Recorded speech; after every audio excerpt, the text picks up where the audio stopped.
My name is Bharani Kumar. I have over 13 years of experience. I've worked as a data scientist in a lot of companies, and I was very much part of this sentiment analysis which was performed in R. So I'm here to take you forward on this. I have overall 13 years of experience, just to reaffirm on that. What is sentiment analysis all about? And why is it so much required in the current world? If I were to ask you that question, what would your answers be? Obviously, one of your answers is the sudden burst in the data. We have this buzzword going on which says big data. There is humongous data which is getting generated over the internet. 80% of that information, or sorry, data which is getting generated is coming through your textual format. Probably a product review, social media messages, LinkedIn posts, Facebook likes, shares. All this is generating a lot of data, and most of the data is textual data. And the most important thing is this is unstructured data. A few of you all might say yes, which is grammatically the right usage. A few of you all might say yup. A few of you all might say why for yes. How should the system recognize all these words and try to bring about some meaningful inference out of that?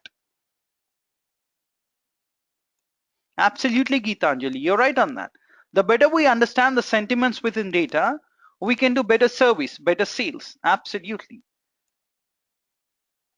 A few of the case studies which would be discussed over the period of this 1 hour would be taking you through the finer nuances of few of those, post which we'll look into running this word cloud and sentiment analysis live on R.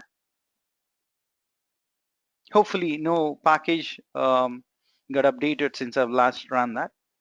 That's a hope. Let us move forward.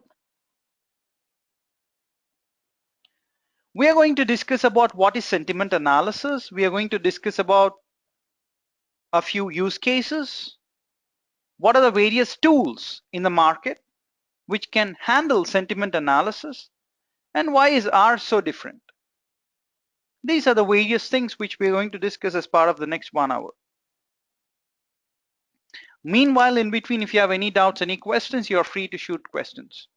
I believe there was one question around, I did not dug that, but I did not get time, I believe. There was a question already which was asked on which one is better when it comes to complexity, either R or SAS. R.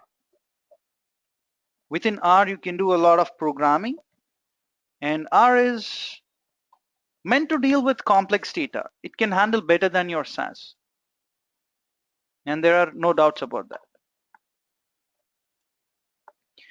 So sentiment analysis is all about opinion mining. What do you mean by opinion? A few of you all might have a positive opinion about probably iPhone 6. A few of you all might have negative opinion. How do I capture all that opinion? And how do we mine that opinion and make sense out of that? Right? How do you extract opinions? How do you extract emotions and sentiments from the data? A few of them might be sarcastic. When they say, how are you doing? When you ask a person, how are you doing? He might be sarcastic in saying that, I'm great. But he might mean that he's not good. How do you come up with or try to segment these kind of sarcastic words into proper buckets on whether a person is positive or negative? As you can see, the smileys here, emoticons. And this sentiment analysis can be used to gauge the performance of your products, of your services, of your brands. Are people happy or dissatisfied, or what is going on in the market with respect to any of these products, services, or brands? And here are a few use cases of sentiment analysis. It's used in airline industry. Delta is an American airline which monitors tweets to find out how their customers feel about delays. Obviously, they must be unhappy. Upgrades, in-flight entertainment, and more. The moment people tweet, for example, recently Sachin Tendulkar has been to US, right? And then he tweeted negatively about a specific airline. I'm not sure how many of y'all have seen that.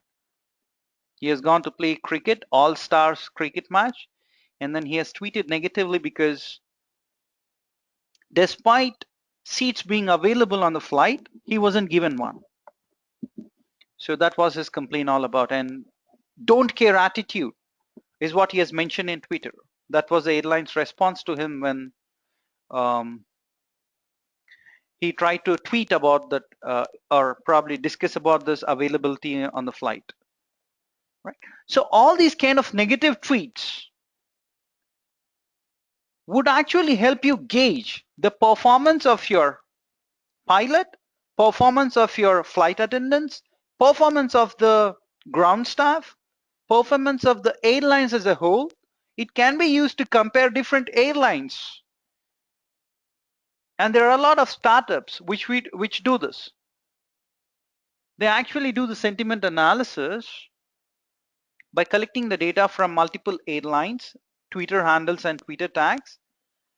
And based on that, they give a score saying that this airline is the best. This airline is the worst. This airline does a great job whenever there is a delay. This airline does a great job in providing superior service to their customers, frequent flyers, by upgrading from economy to business class, maybe. So all those interesting insights can be drawn from this. Macy's is a leading retail chain rather. And Macy's uses sentiment analysis as one of the way to improve customer experience and business growth. Here also there are multiple ways, right? Forums to capture your information, to get the feedback. There are multiple ways of getting the feedback. There are a lot of surveys which are conducted, right? And there are a lot of questionnaires which go into these surveys. Each questionnaire might be having hundreds of questions. So the amount of data that you capture as part of your surveys, as part of your questionnaires, as part of your Twitter, as part of your Facebook is amazing.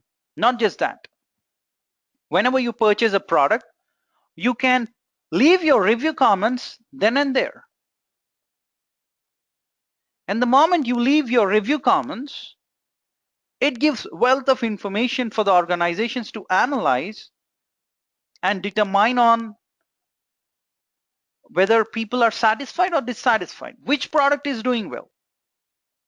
Of course, there was an article which was recently written on Economist, which was speaking about falsifying your review comments. Companies are hiring employees to write positive tweets about products. Pathetic.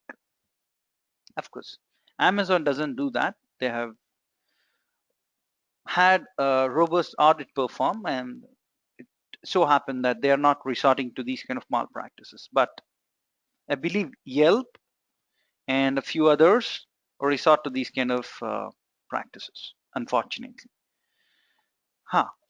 What are the various tools which can be used to gauge the sentiment of the people, not by talking with them or not by looking into the facial expressions, but by looking into the text that they have provided in terms of reviews or tweets or comments on social media, whatever be it. Salesforce has one such sentiment analysis component within that, which is called as Radian6, which identifies the conversations which are going on social media about any specific company, about its own products or its competitors. They then analyze and try to find out what are people tweeting about. And this, and this that you're seeing, right? This is called as a word cloud. And this is what we are going to do hands-on on R and try to come up with this. How many of y'all were, or how many of y'all are aware of the Nestle incident which happened in India? Is anyone aware of that? Yeah, Maggie incident. A lot of lit content was there in that. Absolutely, Maggie. You're right. So most of y'all are following news. Good to know that. Supposedly, there were people tweeting about this on Twitter. Supposedly, people were posting about this on social media. If sentiment analysis would have been performed on an ongoing basis by Nestle, it would have saved a lot of damage, right? And they could have actually taken necessary actions even before it has become a big news, halting their or hampering their sales. Sorry, let me close this question window.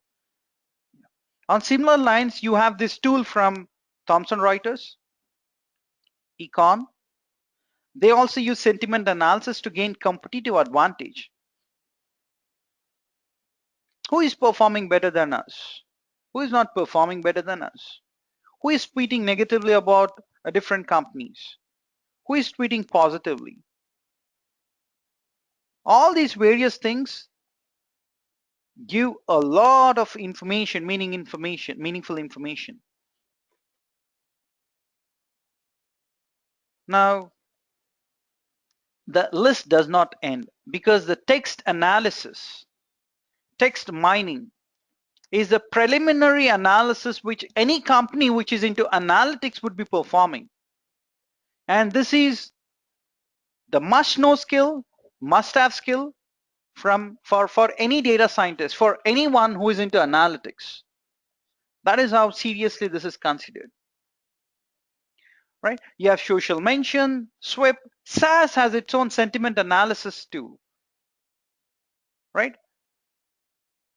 You have IBM content management system, right? Wherein you have the text analytics component once again within that. So there are a lot of tools which are specialized in performing textual analysis. Let us look into what happens when it comes to sentiment analysis in R. Below are the steps to perform sentiment analysis. First, load your dataset into R. Then create a positive word cloud. Create a negative word cloud. You get these by applying the sentiment algorithm. And how do you get these words? You get, okay, let me go to the hands-on and then let me explain that and let me come back. Before I show you hands-on, let me show you on how it's going to appear. I've tried to extract review comments for Xbox from Amazon. Once I've collected all the review comments from Amazon, I felt that it was extremely tedious for me to perform analysis just by reading line by line. There were thousands of lines, right? So let me quickly show you on Amazon. Here you go. These are all the review comments. This is a review comment posted by one person. This is a review comment posted by another person. And this is a review comment posted by some other person. Look at the amount of review comments that are available. And tell me one thing, how much time would you spend if I give you a chance to analyze this data? There are 244 such pages. Would you even dare to read line by line and try to come up with interesting insights on what features are people dissatisfied about and what features people are satisfied about? Would you be able to invest so much of time and read 244 pages so long? and try to come up with some meaningful inference based on that. What do you think? How many days would you take? 1 week, 1 day? Mihir, would you be able to read entire thing in 1 day and tell me 244 pages and tell me how many people are speaking negatively about what components? It might take a week or more than a week, but look into the amount of manual effort that you're going to put in. Maybe if you're smart enough and fast enough, probably you'll be able to do that much faster. No doubt about that. Is there a question? No. Okay. No doubt that you'll be able to do much faster. However, if you do this analysis using R, yeah, at least 1 day. I agree with you, Mir. At least 1 day. But if you generate this kind of a word cloud using R, the bunch of advantages that you have are plenty. For example, look at this. I can quickly look into this and say that, I mean, the bigger the word, maximum number of times it has been used. If for a person like, I mean, for a lay person who doesn't know what Xbox is, you instantly come to know that that's a gaming tool. You can also play music on that. It has a provision for USB. Here is USB. Here you have music. Here you have game. The bigger the word, maximum number of times it has been used. And someone is speaking about Netflix. But what are they speaking about Netflix? For that, you need to read it in the context. Open your text file in which you have all the review comments and then try to make sense out of that. You can generate a positive word cloud and a negative word cloud. Now, if you see, everything is positive. All the words are positive here. For example, someone is saying it's silent. You need to spend some time, by the way. I mean, you should not just go by the word which is the biggest. For example, like. That doesn't give you any meaningful inference. But if you spend some time, you come up with these kind of interesting insights which say Xbox is silent, Xbox is quiet. Here someone is saying it's quiet. Someone is saying it's fast. It should be there somewhere here. And one or a lot of people are saying it's free. I was surprised when I've seen this. But when I've read this in the context, I mean, when I've done a control F and tried to find this word free in the text or in the notepad where I had all the review comments, I've seen this. Free Xbox Live for 1 month. Now, this is important for you. Just this word free is giving a different picture altogether. But if you read it in the context, you get to see that Xbox Live is free for 1 month. We know for a fact that it's stylish, it's compact and all that. A lot of amazing information, insights is what you can draw. And what can you do? You can probably provide this information to Xbox manufacturers and say that, hey, these are the top strengths of Xbox. So try to include these features even in your future releases. And the moment you say that, probably Xbox manufacturers would say, all this is fine. Can you also tell us what are the features which people dislike? And that is when you come up with the negative word cloud.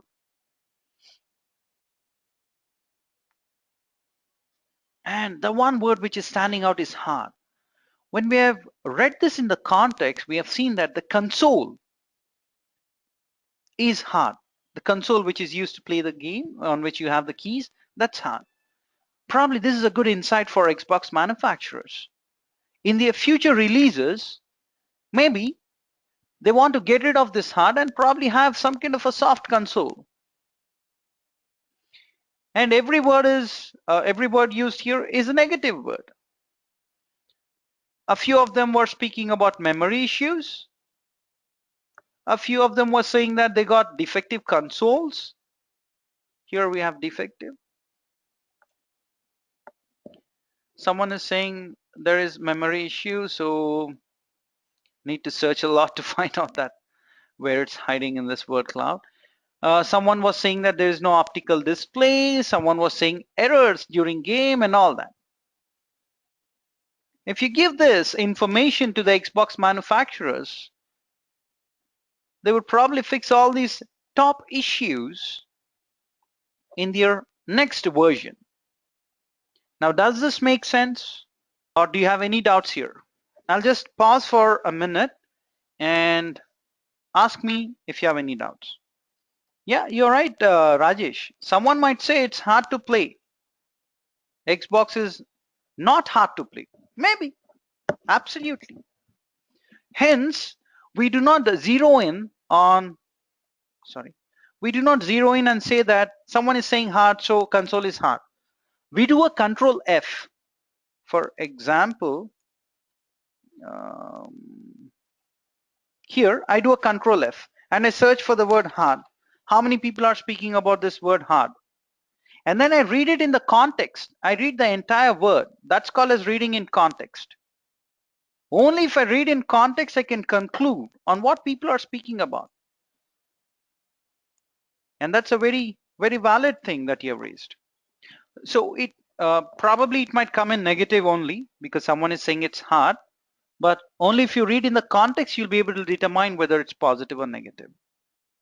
Now, can you let me know what is your name, because it just appears as SSN. Here is your question on how to find out positive or negative based on the English dictionary.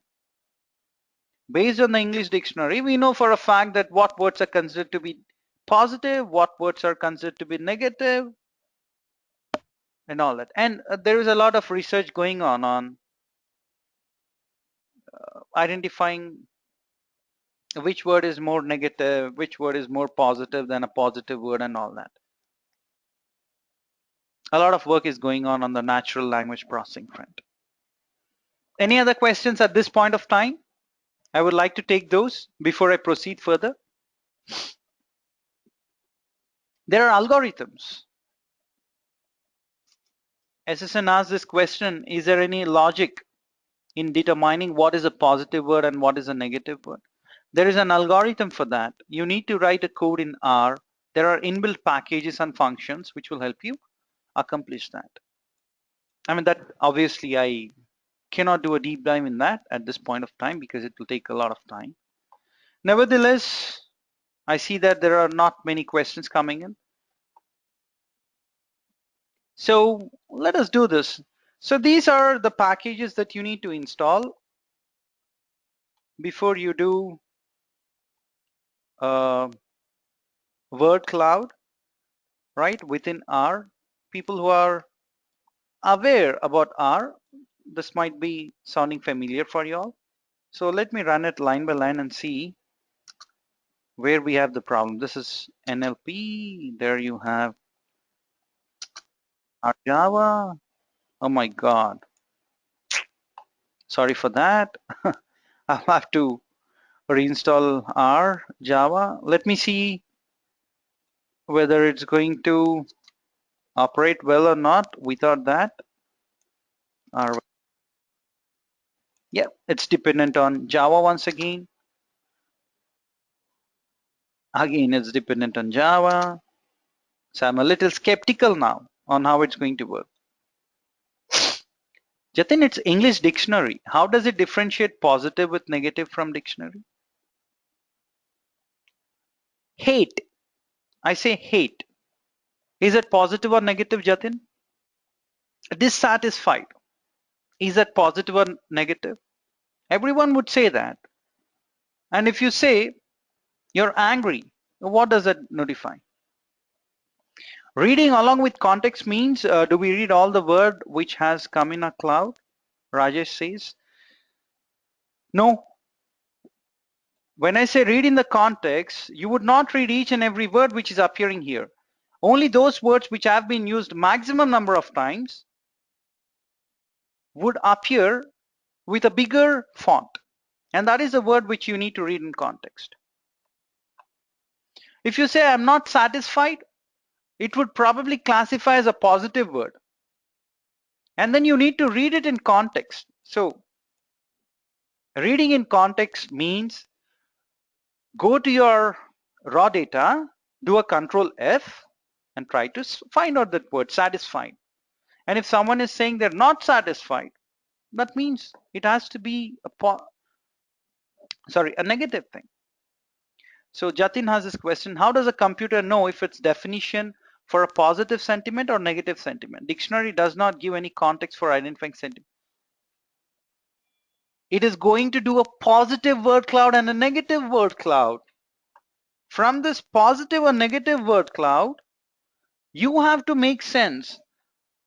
Your word cloud will only say that this word silent has been used maximum number of times.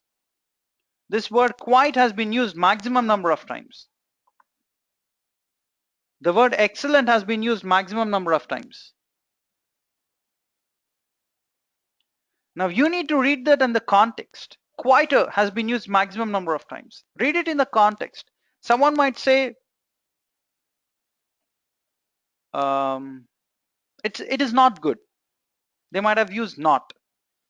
When you read it in the context, you'll come to know that someone is saying it's not good.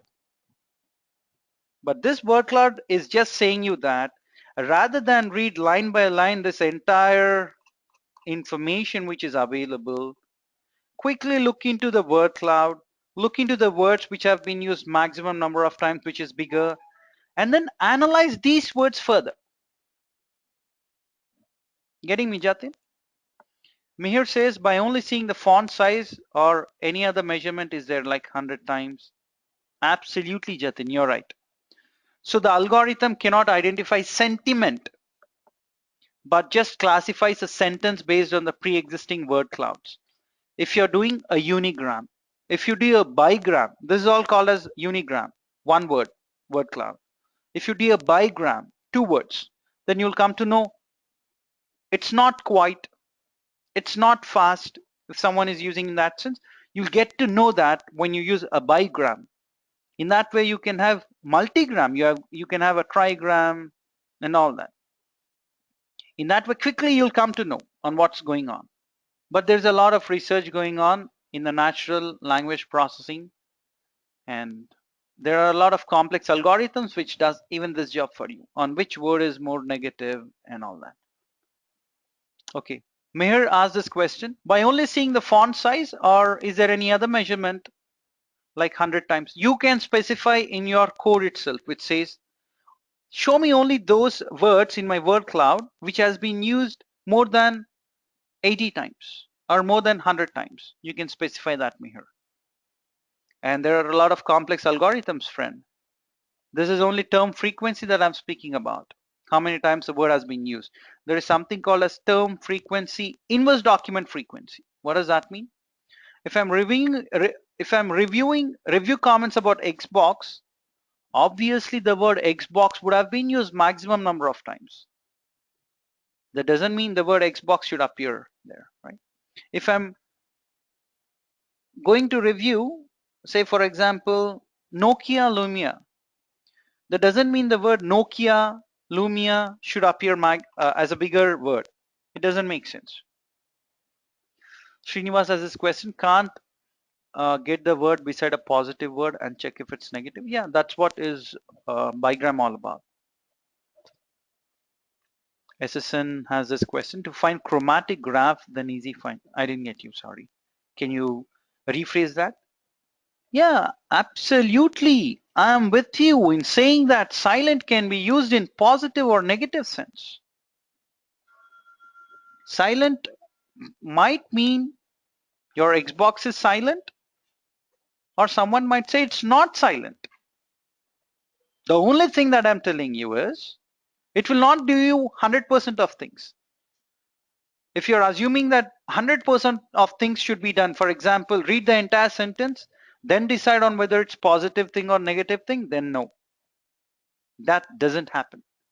It requires some intervention from humans, and that is where your data scientists are required. That is the reason why data scientists as a profession cannot be automated. Jatin has this question: how does classify the Level of negativity of the words. For example, one word may be higher on the negativity scale than another. Yeah, this is also considered taken care by your algorithm itself. Which word is more negative than the other word? Once we deep dive into text mining, right, you will understand a lot of the finer nuances. There are a lot of enhancements, enhanced algorithms available, and this is something which is readily available in R. You can use that. Within R, it identifies on which word is more negative than which word. Polarity is what we call that. It's happening as we speak now. Any other questions around this?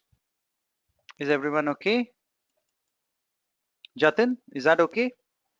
I'm demonstrating it using everything. Using what sentence?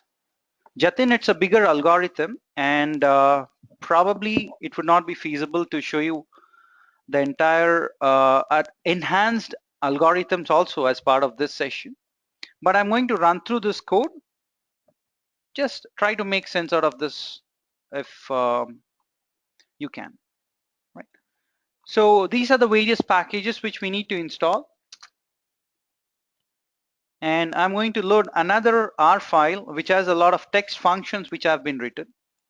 Load this text functions. Now I'm going to read a file as an input. I'm just going to show you how to generate word cloud, okay? So just bear with me on that. Stop words. Let me show you the head of the stop words. These are the stop words. Oh, sorry, this is a file which is Amazon Nokia Lumia reviews that have been loaded into R. And now I've written a very elaborate code. Of course, the code would not be shared with you. Now I need to load the stop words. What are the stop words? A, the, right? And let me show you that. That would make more sense. These are the words which are called as stop words, which are just used to connect two different alphabets, two different words. And these are the words which are used. You see your English, the TM package has another word list there. So you can use that, right? I'm combining these two. And then I'm trying to get this. Let me show you the head of the stop words. These are the stop words. Wherever these words are there in your analysis, in your raw data, they will be excluded from your word cloud generation. And then you need to cleanse the data. What do you mean by cleansing the data? You remove the stop words, right? And then you're going to create a term matrix. Please do not get into the finer nuances of the code. Just try to understand that these are the various things which are possible, right, as part of the analysis. Forget about the errors. Those would not impact us in any way. And then let me have a new window. Let me have the frequency associated with that. I think because of the R Java, it's not running. Let me see whether term document inverse document frequency is going to work. DTM2 is not there. Window, you have a word cloud, the title there. All right, that's okay. That's okay because our Java is not installed. That's the reason probably it's throwing that error. But look at this. This is what polarity means, right? Which word is having average polarity? Which word is more positive than the other positive words? Which words are more negative than the other words, right? All this can be printed using this analysis. Let me quickly check on whether you can get this or not. Oh, everything is pertaining to that package, right? Because of Java package, there are a lot of additional packages which were not installed. But just give me 2 minutes. Let me pull up an interesting document or analysis which I've performed, and let me show you that document. Just give me a moment. Meanwhile, shoot out your questions. I see that someone has raised the hand. Habibat, do you have any questions? Just give me one more minute. I'm almost there, because a lot of y'all were saying about negative words, positive words, a word used in a negative sense and all that. So let me actually show you one such case study which I've been part of, and then it might make more sense for you all. So this is the clinical trial data. What do you mean by this? Online R tool available like PASS. Yeah, R tool is available online. It's free for installation. Now, if you see this is a word cloud which I've generated using the clinical trials data. And here, these words were standing out: accrual, enrollment, low, slow, lack. All these are the single words. Here you see safety. But when I look into these words as standalone words, it wasn't making a lot of sense for me, because these are the standalone words. I do not know whether there was low accrual, low enrollment, because low and enrollment are different words. But when I've used this in conjunction with the cluster dendrogram, it was making sense. This is a cluster terminated because of slow enrollment, slow accrual. Now it was making sense for me that, hey, this enrollment is slow enrollment. The accrual here is slow accrual using this dendrogram. But using only word cloud, this is what I was speaking about. This is called as bigram. You see low enrollment, slow enrollment, slow accrual, low accrual, right? Study terminated. Now it's making sense that these are the words which have been used. Also, I have supported that using the semantic network. If two words are used together, for example, you see here safety and concerns. That means these two words were used together, and here also there is that word called safety concerns. And when I've read this in context, it so happened that people were saying that there are no safety concerns. Getting me? So standalone words as is will not help you. We require people with business knowledge. We need to read this in context. Only then comment about that. Right? So these kind of interesting things can be brought about. Instead of bigram, you can do trigram, you can do multigram. Yeah, Dante, there would be a recording share.